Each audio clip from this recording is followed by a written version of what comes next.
Hey everybody, my name is Ivica. Thank you so much for joining me on the latest episode of I'm Gaming Podcast. This is a podcast about the video game industry, entrepreneurship, gaming nostalgia, black myth, Wukong, and many other things I find to be in the same realm of creative and business ventures. This episode, it's the episode 241, is a really special one.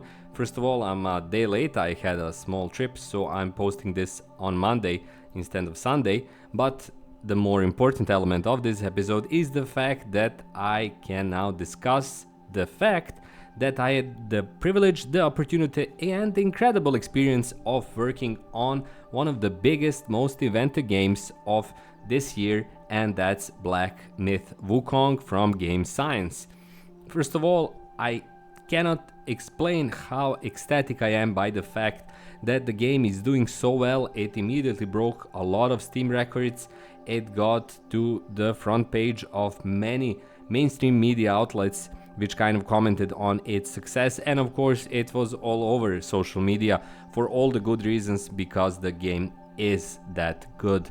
And I, just a regular guy from Serbia, a game designer, a narrative game designer, had the incredible pleasure, incredible experience of working on Black Myth Wukong as a consultant in the domain of consultations related to localization. So I was basically a part of the team that helped Game Science localize the entire game from Chinese to English for the international audience. Of course, I don't know Chinese at all, so I didn't work on Chinese to English translations, but I work on English to, let's say, improved English translations, where I use my background that combines game design, narrative game design, pop culture, and general knowledge related to the arts and other associated fields when it comes to localizing games and kind of adapting them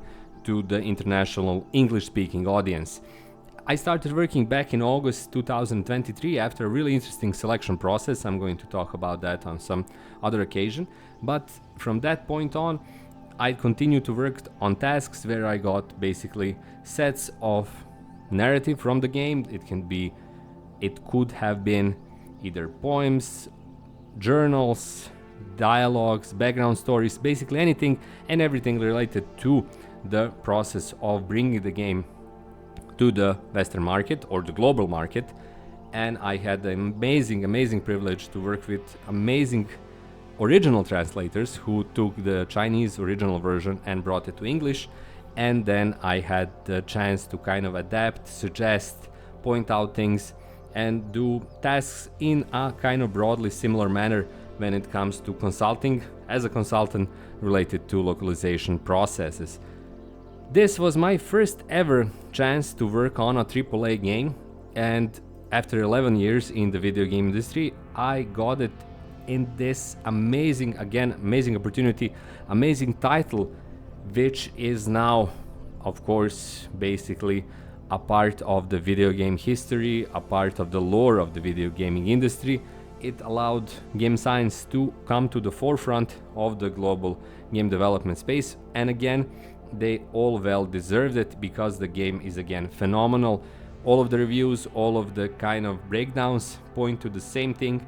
It's an incredible combination of imagination, gameplay quality, visual stunning elements, and other factors that kind of all come together in a AAA release that is unlike anything we saw in recent years, because from the international point of view, it takes big risks. It takes a lot of kind of gambles with its approach that is basically neither Souls-like, neither completely not Souls-like, but creates through that something that is truly unique and truly appealing, while it also presents a huge chunk of some of the biggest and most important elements of Chinese art, literature art, which is basically the novel Journey to the West from the 16th century.